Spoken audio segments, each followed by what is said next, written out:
আর ওইখান তো মাহফুজ ভাই আর বলবে না, উনি আর কথা বলবে না, ওনার কথাই শেষ হয়ে গেছে। কারণ ঠান্ডার যেমন তেল বেশি, ঠিক একই রকম ভাবে আমাদের মাহফুজ ভাইয়েরও বেশি তেল বেড়ে গিয়েছে।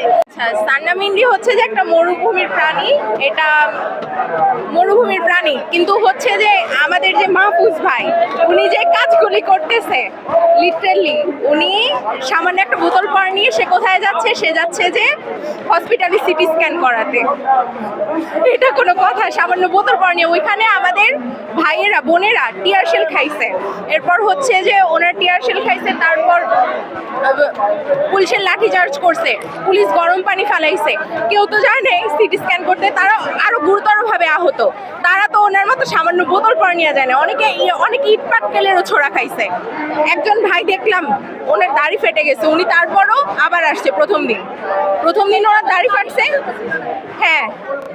আর ওইখান তো মাহফুজ ভাই আর বলবে না, উনি আর কথা বলবে না, ওনার কথাই শেষ হয়ে গেছে লিটারালি। বাংলাদেশের বিশ্বে এত ধরনের প্রাণী থাকে, আপনার ঠান্ডাটাকে বেছে নিলে গেল, এটা আসলে বৈশিষ্ট্য এটা চিকিৎসা।